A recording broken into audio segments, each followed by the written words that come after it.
Good evening. Welcome to Let's Talk with Tammy, brought to you by BKNI Resources. BKNI Resources is a comprehensive consulting company in working with individual businesses, schools, government, and organizations. They have a 10-year-long track record in conducting seminars, workshop, and individual series on personal branding and appearances. For those of you who are tuning in for the first time, this show features interesting personalities from all walks of life, sharing profound insights into relevant topics. I'm Tammy, your host, and my basis for the show has always been about sharing my personal journey to learn anything that piques my curiosity. So, as you have probably seen based on my promotional poster and my sharing before, that I'm currently doing my MBA, my current final semester, and for our CSR project, we are going to basically kickstart an urban farming project. And together with that, we are also going to do crowdfunding for an NGO. So for today, I'm going to introduce our guest, and our guest is from that NGO. She's a spokesperson for the NGO and also the senior program officer. Let me bring her in. Hello, Siti. Thank you so much for being on the show. Hi, Tammy. Good evening. Thanks for having me.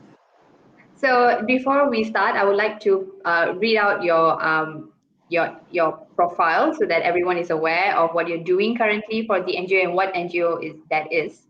So Siti Fatimah is currently working as the senior program officer with Treat Every Environment Special or TREAT, an environmental CSO, where she has become further involved with communities and environmental issues in Malaysia.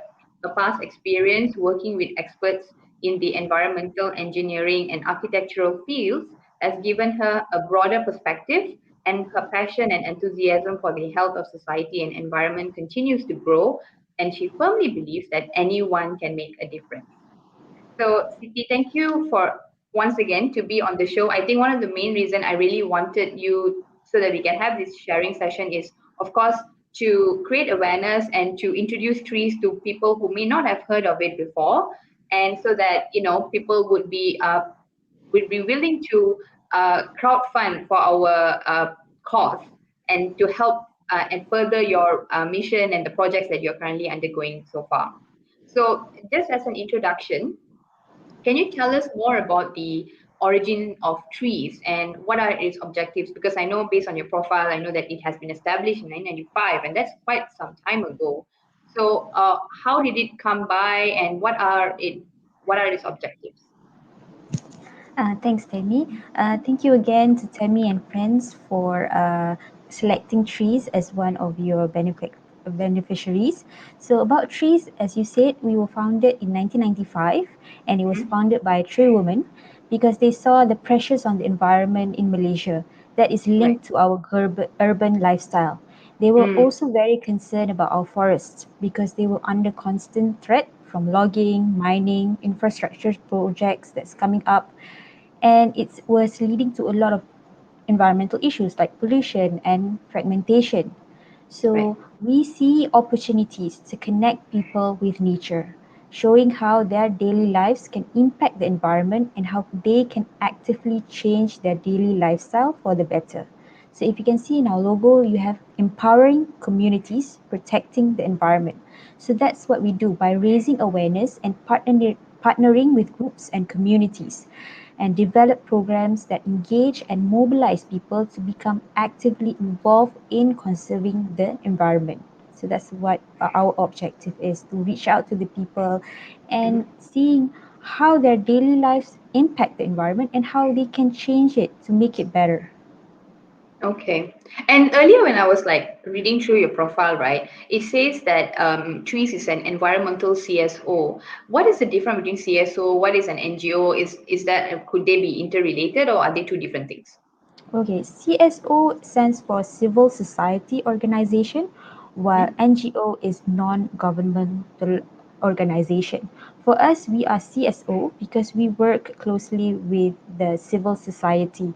So we work with other NGOs that Mm. deals with civil issues, and we also Mhm. work with other communities. So they have resident associations and societies within the communities. So that's how we partnership with this uh, different entities and organization, and we wanted to make it more of an activity that is directly related to the community. So that's why it's civil society organization. Right. Okay.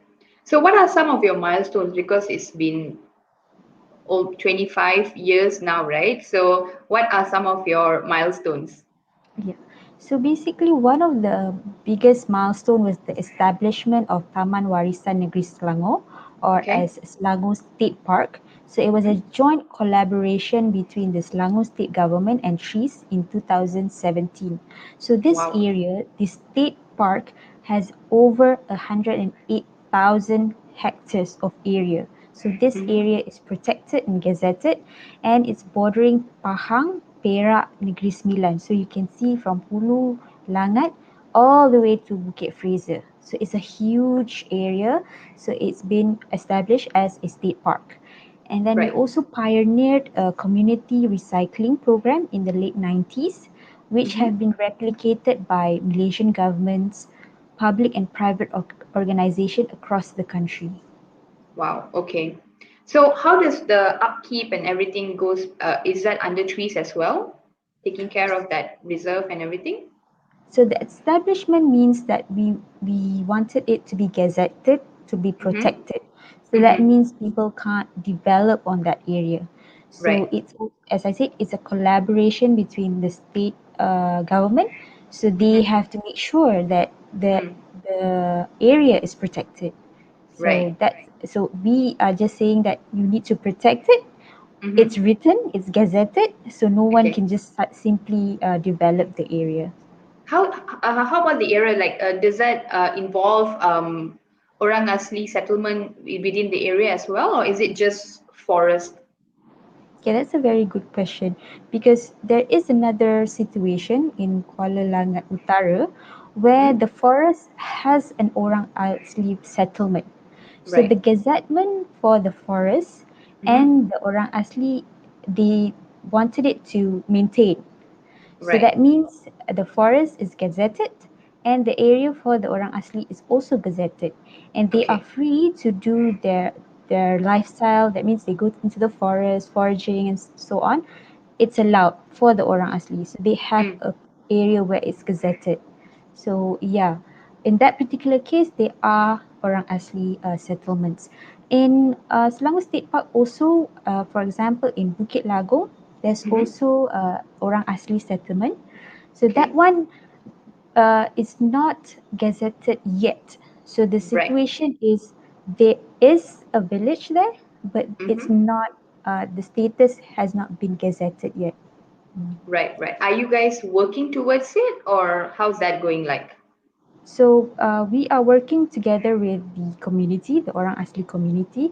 So again, for us, our aim is to empower the community.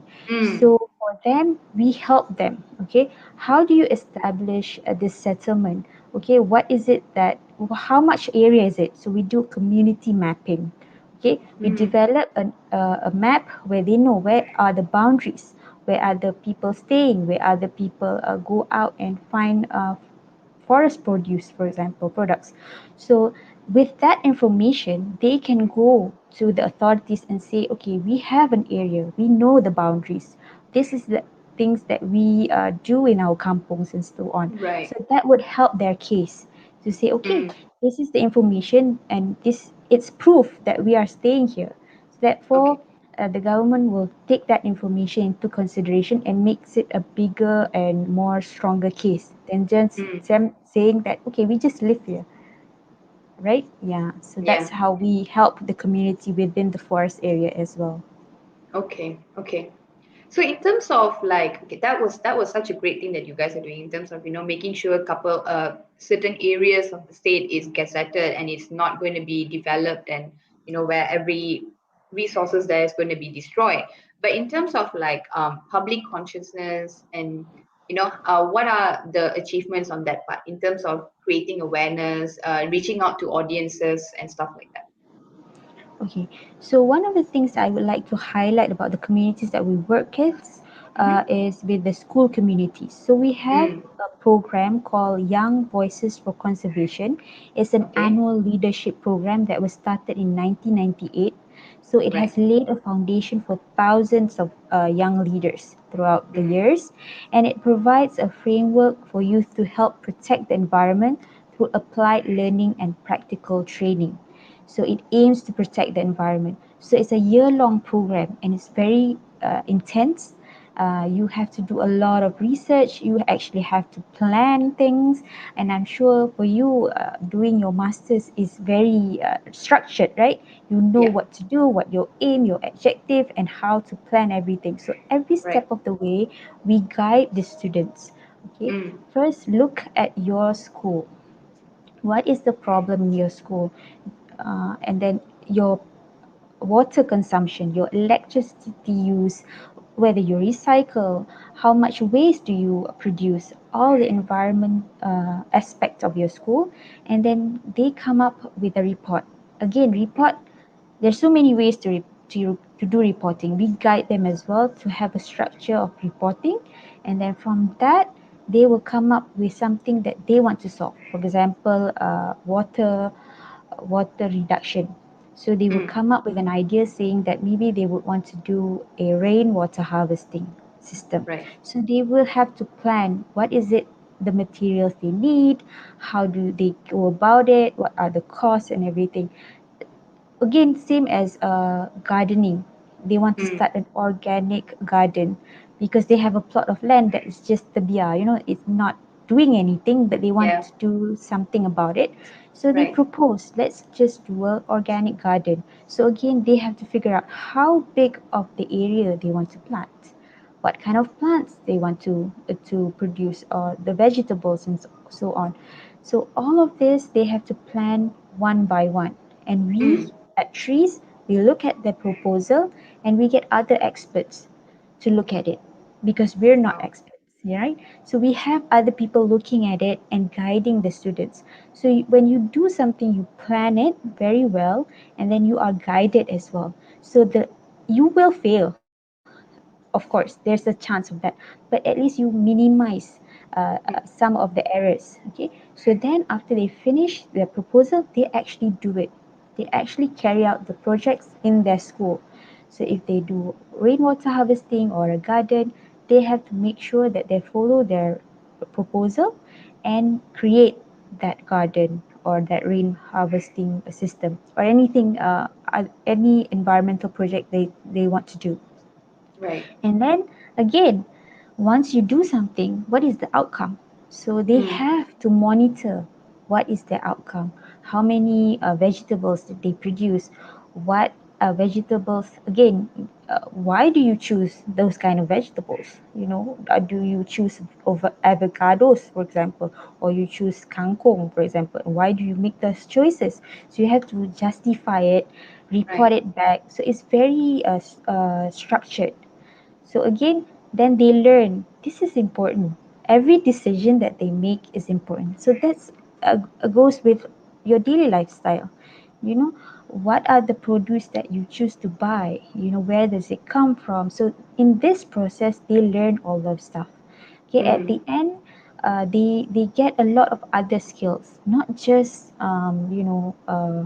science or maths, but they're actually learning about the environment, the earth, what you put in the earth, what comes out of it, and you feel satisfied because all that hard work amounts to something, and it not helps you but other people. For example, I will share some of the schools that did the gardening. Mm-hmm. They also give it out to the canteen workers to Right. cook. Okay, and some of them identified families that are not very well off, Mm-hmm. and you give the vegetables to them. So then it becomes a nutritional meal for them. Some of them even sell the vegetable. They were so successful at it, Mm-hmm. and again they have this fun, and then they help the students that are poor in their schools and less fortunate. So it all relates back to everything. The foundation is there. Your aim might be environment, but you are actually as a holistic thing. You're helping the community as a whole. So that's how we see the impact of what we do. Everything is not hands off. You have to explain the reasoning behind them so they can make that connection. So that's how trees have been doing their programs. I think this is a very interesting project because what would be the age group of the students that you're reaching out to? High, upper secondary, is it? Yes, secondary schools. So Mm-hmm. last time before the pandemic, everything was. I mean, that's the thing about environment. You have to be hands on. You have to be on Right. site. But basically, it was open to sekolah menengah, Mm-hmm. secondary school students. So those who are doing the project should be exempt. Should not be doing their major exams lah. So Right, form right, right. one, form two, form four, okay, and then they come from diverse backgrounds, so they can from urban, suburban, rural schools, and then we make sure they have different genders, racial and religious backgrounds, so they all come together and they learn to make decision, try to experiment, analyze, and solve problems together. So I think one of the things that highlights the program towards the end, no matter how much they feel stressed, because again it's very intense, you Yeah, know it is. but they create a bond, they create friendship, and it's nice to see the diverse background of it. You're not just mixing with your own race or religion, but you're actually exchanging ideas. And again, if you were talking about farming and vegetables, you would see that there are different vegetables that, like for example, Indians would eat, and they would share recipes with other people, and Malays also like that. Okay, this ulam is good for this, whatever. So it was nice for them to share their knowledge, and not just among themselves, but they also share it with their community, the school communities. So that's Right. that's what's nice about it. I think that is so wholesome because not only it brings students from different backgrounds come together, but I think yes, and it also helps the environment. But the amount of thought process that goes into these things, they wouldn't have had any experience before coming up with a project proposal, planning something, and all of these skills. I mean, they wouldn't have even gotten this through their syllabus that they're studying in school. And I feel like this is such valuable knowledge that they're getting through this program. Is there a name for this program? So it's called Young Voices for Conservation, or for short YV4C. Right. Okay. And how is it going now, considering the pandemic? So has it been, has it been paused, or like, do you have any other plans for it? Yeah, it was very interesting in 2020, because when the start of it was, normal. We're going to go Okay. through it. Mm-hmm. But then in March, when the lockdown, we had to change the the whole structure. So we had to switch it to online. So when Right. it comes to online, it presents a different challenge. Mm-hmm. Everybody was still trying to figure out how to use Google Meet, Zoom, and all that. So again, but I think what is amazing about our school children and youth is when they are given the opportunity, they can be very creative and very consistent. They just persevere. So even though, so we changed the mode to an online program. So instead of doing all these activities on the ground, they have another theme called protect our species, go green. So Mm-hmm. they would come up with information materials on a specific species, native Malaysian species. So they go research on it. So once they research on it, they also come for our webinars where they learn Okay. from experts. Again, our program, we always engage with people who know their stuff. So experts come and give a talk, the student Mm-hmm. learn, do their own research online. So they come up with different materials, informational materials. So they come up with posters, uh, scrapbooks, videos, and then informational murals. So again, we always tell them, this is not you telling us adults. about all of this.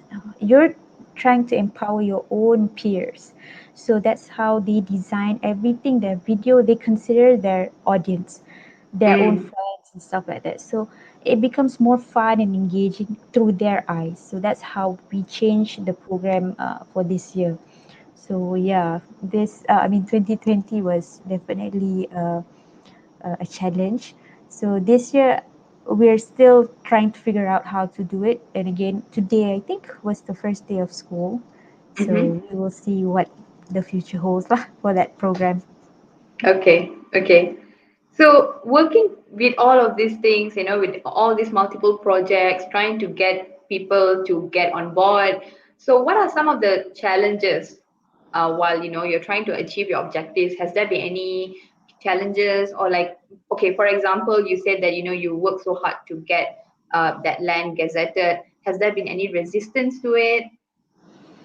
I think for the particular Gazette forest, I think there's always this battle, I guess. Mm, People want development, and people always say, you know, people in the environment are against development. We are not against development. mm, We want a sustainable development. So, right. for example, if you want to do something in a forested area, you have to be very clear and open about it. Mm, Explain to the people, why are you doing this? Is there a need to do a mixed development, for example? mm, Where is this need coming from, for housing and real estates and more mining or logging. It doesn't seems very logical for you to have all this infrastructure, but at the same time you're destroying the environment resources. So right.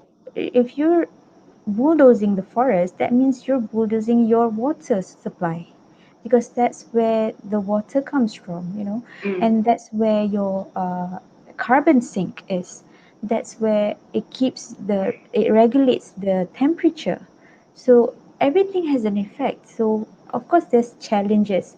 So that's mm-hmm, why we try to convince them, giving them studies, recent studies and data, supporting data. Everything relates to what is happening currently, and then we make sure that whatever we say, it's backed. This is what we tell our students as well.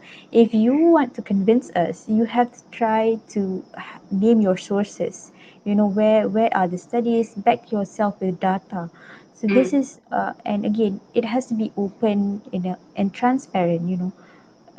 We're doing it, you should be doing too, right? Giving us data, why is there a need to do such development?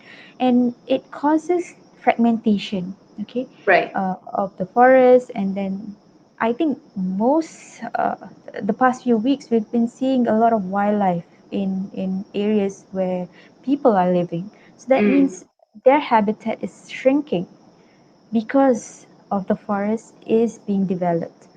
right. So then we complain, the tigers are attacking us or the monkeys are attacking us. So I think there's always a challenge, but Mm-hmm, we have to be more transparent about the right. decision making, and also backed with data. Mm. This thought just came up to me, like, I was just wondering, right? Like when it comes to all these developmental boards and development corporations, I wonder if they ever hire an environmentalist to actually give them an opinion on like, would this be good for the long term? And I think they don't, because if they do, they wouldn't be doing things that they're doing right now. But don't you think that's a good idea for them to have some sort of an expert opinion on whether or not this development should get a go ahead and things like that? So every development, depending on the size of the development and the purpose of the development, you Hmm. actually have to go through a procedure called the EIA, Right. environmental impact assessment. So Okay. to do that EIA report, they have to engage a consultant which look at different environmental aspects. So Mm. that means the project, is it going to impact on the water resource, on the wildlife, every aspect of the environment. You know, is there going to be a landslide? Okay, Mm. again, you have to consider all the sensitive areas as well. So, but there are challenges and problems in there because the current system is that um, unfortunately it's being done without consultation. That means you I have a see. report, all Okay. right? You have experts looking at it, Mm-hmm. and again, they are unfortunately they are engaged by the developer of the project. Mm. So you can see where there's a conflict, right? Because Right. they are engaged by the development. But again, also it's not very transparent because they do not disclose what is in the report. So you might have 1 month Oh, to okay. look at the report saying, okay, this development is going to go up by who and when and whatever, but you have like a limited time to look at the documents. And this document has thousands of pages, information, data, maps. So you need more time to look through it. And again, Right. if you are just a citizen, right? You won't understand all the technicalities, correct or not? True. So again, the information has to be clear and concise, but understandable by all the rakyat. So this Mm. is not happening. Everything is very technical. They don't open it up to a public hearing. They don't explain it well. So people are in the dark. And what happens is when the project starts, then people in the area realize, okay, this is going to mess up my area. Mm. People start seeing again wildlife encroaching, and then suddenly there's landslide, and then also sometimes there will be flash floods. Before this area doesn't have a flash floods, but Mm. because of the development, they have this problem. So those are the things that they need to be a little bit more transparent, and the system has to change because again we do have experts looking through the documents, but I think we need more eyes and more scrutiny and become Mm. more transparent about the process. Right. Okay. This was so eye-opening because I wasn't aware of all of this. So thank you so much for sharing that with us. So when it comes to trees, like, is it possible to become a member? How does the membership work? Okay, so for trees, we do not have a membership system. So, like Mm-hmm. I said, we depend a lot on a volunteer. So, when Right. we do our programs, like I said, we have experts. So, those are from our volunteer pools. So, they Mm-hmm. are expert in their own fields. So, they Mm-hmm. come and join for programs and stuff like that. And also, we have volunteers from our students. Mm. So again, the students who've gone through the process of from YB4C, the Young Voices for Conservation, they Right. had a good impression, I suppose. They came back and they wanted to share their experience with students. So we Mm. do have those students coming back for our workshop and just share the experience and just basically give the younger generation, a bit of inspiration because this is from those who gone through the process. It's not just us saying it. So Right. that's what we have, people that have the same goal and interest. They Mm-hmm. come and approach trees and they volunteer with us. Yep. And also earlier you said that you are a CSO, so you work with a lot of other NGOs. What are some of the NGOs that you've worked with? So basically, we are a strong believer in working together with other NGOs because we want to have a Mm-hmm. stronger, united voice. So we Mm-hmm. are a lead organization for environmental cluster of the CSO platform for reform, or we are known as Beach, BEACCH, and then Mm-hmm. we are also coordinator for the coalition for the protection of Selangor forests and also a member of Mango, which is Malaysian environmental NGO. So there's a lot of NGOs within this coalition and clusters that work together with trees. Okay. And how do you fund your activities? Because it is not a corporate, body. And so how does the funding come about? Like when it comes to, organizing your projects and outreach projects? Yeah.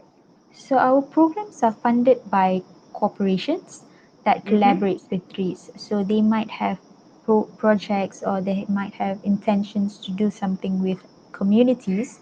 So they will reach out to trees, and together with the corporations and trees, we will pan out programs. So they will fund the programs that we carry out.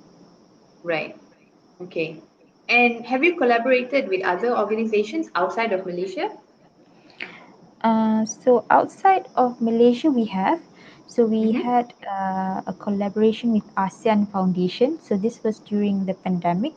We had a program where we give out aids to communities that were impacted by the pandemic. So they had food aid and also hygiene kits.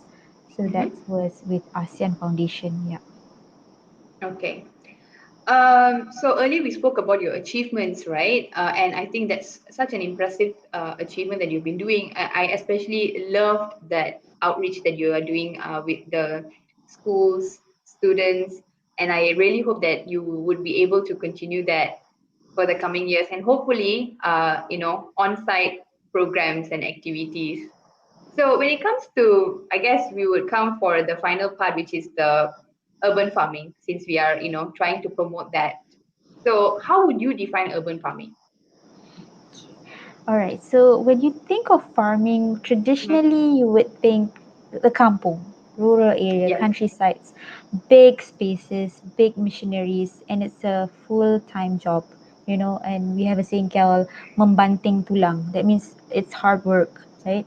yes, So to put it simply, urban farming is basically growing food in the city or a mm, heavily populated area yeah, where it is lack in space, right? mm, So people would have smaller gardens if they're landed houses, and most of us in urban areas live in high rise, where you mm, have to the space is not there. So yeah, what you have to do for urban farming is to find a space, customize it, and take full advantage of that limited space, and to provide locally grown food, you know so then teach people how to grow food, because sometimes in the urban setting we forget where our food comes from. But right.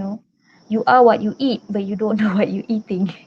Mm-hmm. So for example, it's so convenient to go to the supermarket, but you don't know where your food is grown, how it's grown. So those kind of information, knowledge, we should retain it.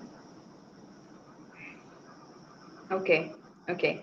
So how do you think urban farming would achieve a more sustainable environment, especially when it comes in urban area where there's barely any greens that you can see around us? So how does urban farming help?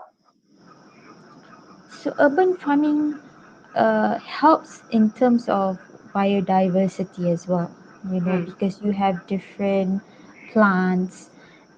So it also gives a chance for pollinators to come and all that. So, and it also provides learning opportunities for people, right? Like I said, you learn about different plants, how it's grown, what are the benefits. So, for example, I would share one of our schools. They mm-hmm. did urban farming in their schools, so Right. that become a very good spot for learning experiences, where Okay. the students learn about different plants and its benefits, and Mm-hmm. how to cook them. So they even have cooking classes. Right. So, and then it also allows them to learn about nutrition, how this food provide nutrition and all that. And it's also getting accessibility, because sometimes when you think about fresh produce like Right. vegetables, it seems like a luxury. Not everybody Mm, can have access to it. So then, because of urban farming, you're actually helping the community have that access. By reducing the transportation of all of this, you know, vegetables. Where do you think it comes from? Like for example, Cameron Highlands, right? And right. remember the time when MCO hit and they couldn't deliver? So they had Yeah. to chuck all the vegetables. So if you have urban farming in that Mm-hmm. area, you would cut down the transportation. Therefore, you would cut down on pollution. Therefore, you also cut down in the need to have highways to transport goods to urban areas. So it's Yeah. all related somewhere, somehow. Yeah. Again, water resources. If you have huge farms, the amount of forest, the amount of areas, the amount of reasons you want to have to clear forests. So Mm-hmm. again, this helps in that sense because you can sustain yourself within that community and you don't have to go out of the way to get all your produced. That's a very interesting thing because a lot of the time we forget that just because we are farming, we are not actually saving the forest. We are actually destroying the forest by having farming. So by having our own farms within our compounds, we would then reduce our dependency on actual commercial farming, which would then reduce the need to flatten forests somewhere, right? So that is the whole point of having urban farming. But then, if you think about it, if you're going to do urban farming on a very personal, very individual level, would that be a significant contribution to that? Yeah. So one thing that I find very interesting is that people used to do barter system. Right. So you have different things that you grow, and Mm-hmm. then you have a neighbor who grows different things, and you Right. barter. So Mm-hmm. again, it depends on the community sustaining itself as an entity. You might Mm. not be able to have everything in your garden, but Mm. at least you're helping and reducing the consumption and the production. You know, Yeah. so example, one day you want to do tom yum. Everything is in your garden. You have serai, you have your daun, limau purut. Everything is in your garden. So you're saving that from going to the supermarket or from the market. And again, the market is sourcing from other places, Yeah. so that's just you. Think about other people doing it. So Mm. think it as a bigger picture, Mm. uh, like trash lah. You throw one small piece of trash, it doesn't matter, but other Right. people throw a lot of trash, it matters. So we look at it the positive side. If we Mm. grow our own plants for us, and Mm-hmm. everybody else starts doing it, so the demand for that commercial farming becomes less as well. Right. And I feel like this whole term urban farming, urban agriculture have been on the rise for the last maybe 2 or 3 years. I think back then, before that, 5 years ago, we wouldn't have even known what it means. So why do you think that has been on the rise? Okay, again, yeah, for us, even for the school kids, Mm-hmm. they were into it even before it got popular, you Right. know. So they I guess a they lot of people knew. were doing it not knowing it was urban farming. Yes, exactly. But because also in terms of if you look at it as an urban setting, people have Mm-hmm. become more conscious about Mm. their health.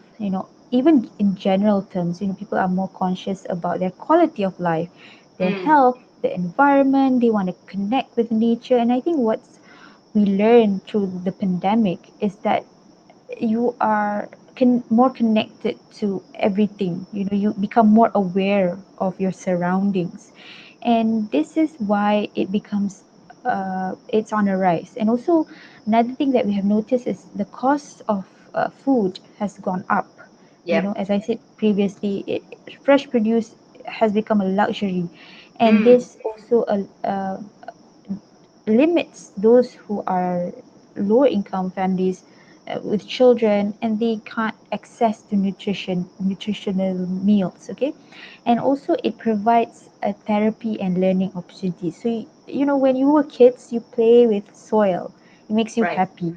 So Yeah. if you rediscover that as an adult, you would also find the same kind of peace and calm of reconnecting with nature. You relax Mm. because again, in urban setting, everything is so fast paced. You're very Yep. stressed with work and Yep. everything. But when you start doing farming, gardening, everything slows down. You feel calmer, and it de-stresses you out. And also again, there's so much resources now available everywhere. You can just Google or YouTube how to start farming, for example. There's so many ways you can learn.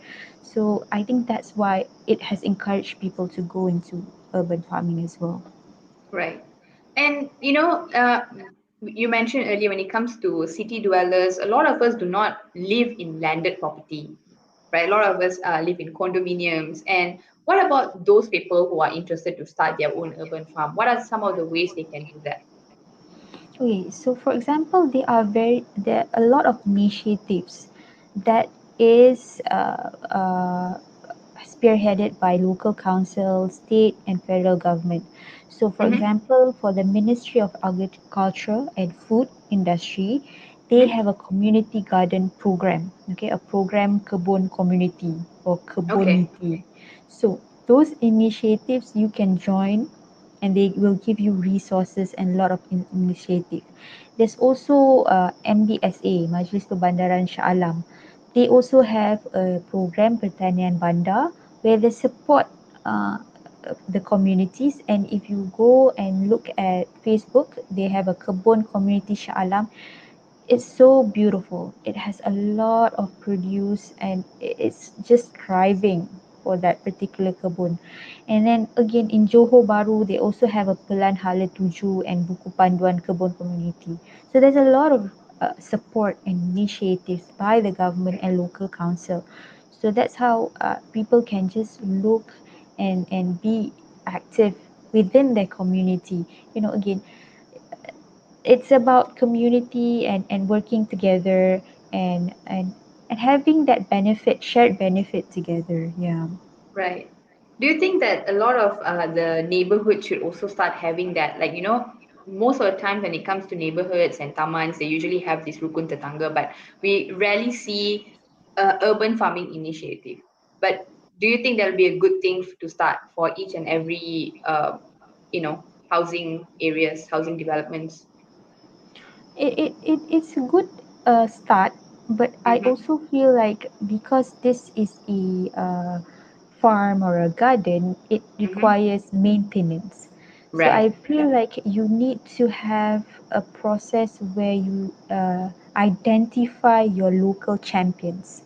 And those Mm. local champions come together with other like minded individuals and they start the kebun because I've seen it happening in other tamans as well, Mm-hmm. residential areas.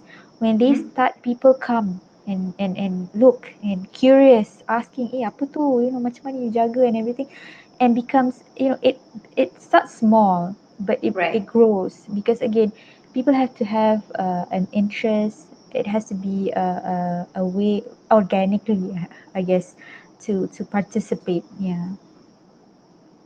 I think that's very true because I think a lot of people might be interested in a few weeks perhaps, but this is a long-term commitment. And like what you said, it is very important to identify like-minded individuals and for them to, come together and work around this urban farming concept in any residential areas.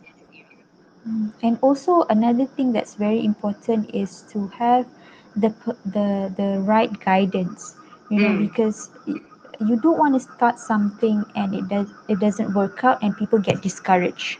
So yeah, that's again, true. you have when you have initiatives and they give Hmm. you trainings and how to do it and guide you step by step, then see small changes, they become more interested, more Yeah. engaged. So that's the way to go, find like-minded people, go for trainings and start small, and then Mm, it will grow definitely. right. Okay. What are some of the plants you think that we can consider for urban farming? Because, like what you said, it is also important to not be discouraged by failures. And then a lot of people might have high hopes or very ambitious plans, and then they do not choose the right plants first and foremost before they start their, urban farming project. Yeah, again, yeah, you have to have your set your expectation right lah. Mm, So when you see, you have those produce that doesn't take a lot of time, like bayam or very short period of time, But Mm-hmm. what other communities have grown, it's like papaya, Right. corn, chili merah is always expensive and high demand. So chili Mm-hmm. merah, you have cucumbers, sawi, and then lady fingers, long beans, and then you have sweet potatoes, potatoes, and then bananas. Those are very popular lah, I guess, Right. and people can see the growth, I suppose. Yeah. So Mm. again, if you check out some of the community gardens and the Facebook, you can see a lot of inspiration, I would say. Right. You get inspired by them. Yeah. Mm.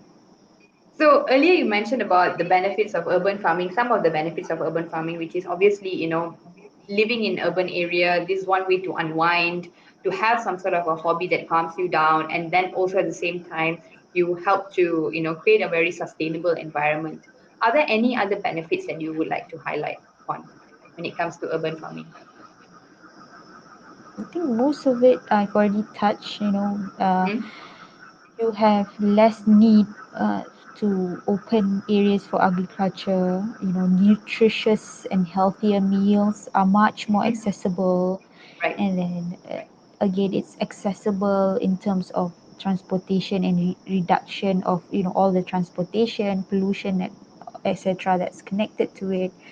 And then it's also a way of a space where you can learn and teach and get in touch with the environment, because again, Mm.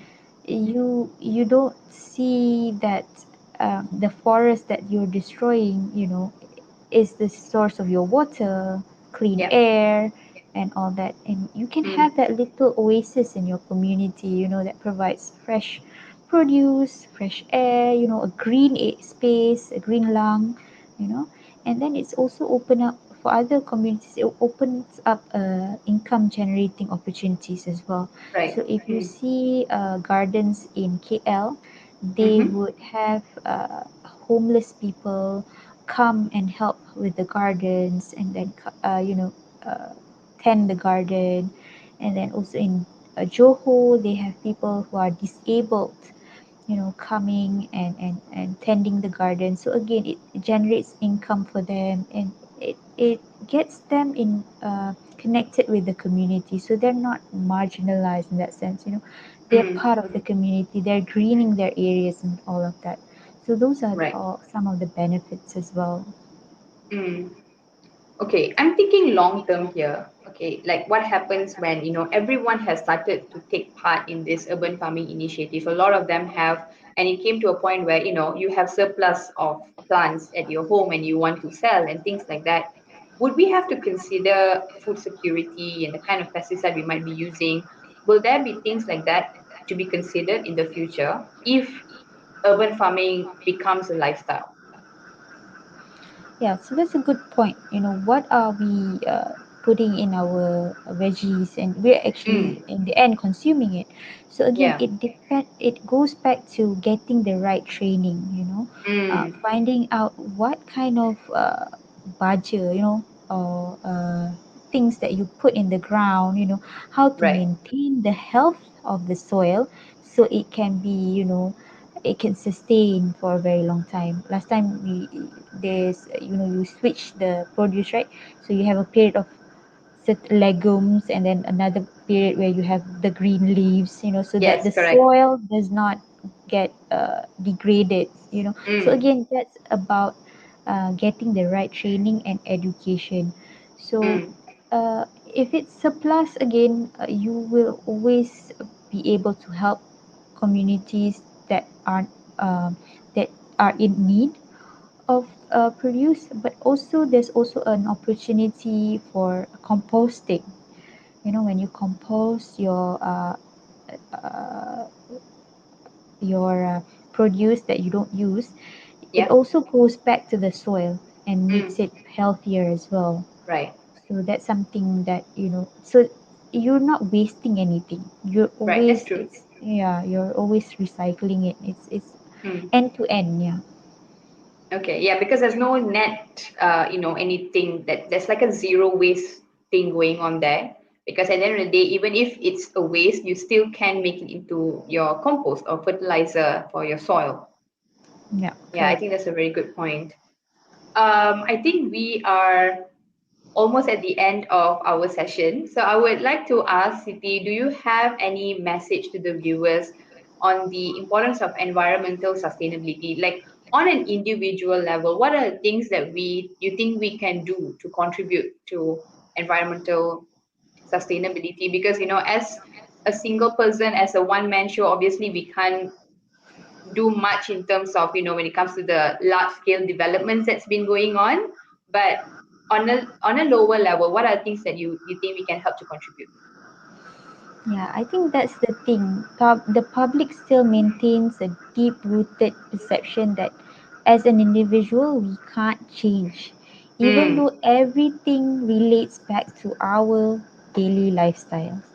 yep. And we always feel like, oh, we have to invest money to buy all these green products and services. Right. And then we also feel like because of the urban area, Mm-hmm. everything is concrete, everything is tarred up. We are disconnected with nature, Yeah. between people and nature, we are disconnected. So, but the truth is, every single thing that we do in our daily lives have an impact, Mm, and you have to rethink your choices. Each and one of us can make a difference with right. small changes in our lives. Mm, I always say this to the students, you can just turn on the tap while you're brushing your teeth. Make sure you turn off the lights when you leave the room. Avoid single use plastic. mm, Buy locally grown produce. And then these small changes are helping the environment because from those choices that we make, we use less water, we use less electricity, and we don't eat up our natural resources. And we have to protect our forests and the environment by rethinking our needs and wants. So we have to prioritize, and it affects not just us but the future generation. And again, the environment do not need us, do not need people, humans. They can right. thrive on their own, but we need the environment. Yeah. Therefore, we need to care about the environment to protect Mm, that, because without it, we're goners. yeah. Okay. Yes, Thank you that's so pretty much, much. Siti. You're very welcome. And thank you again for having me. This was an enlightening episode for me, and I hope people who have been watching it would be enlightened with stuff because there were so many things that I was not aware of until I spoke to you. So I wish all the best to trees, and I really hope all the good things that you're doing, you continue to get to do it. And I really hope that we would provide you with a very substantial amount through our crowdfunding so that we could contribute a little bit to all the good things that you're doing at the moment. And every little bit counts. Thank you so Thank you. much. Thank you again. Good night. Good night. Okay, thank you guys for those of you who have been watching throughout. Thank you so much. And if you have missed the show or if you started late, you can always watch it on YouTube. And all the episodes are there as well under the BKNR Resources YouTube channel. Let's Talk with Tammy's playlist. And if you're not into YouTube videos, all the episodes are also on Spotify. And till I see you next time, good night and have a good weekend.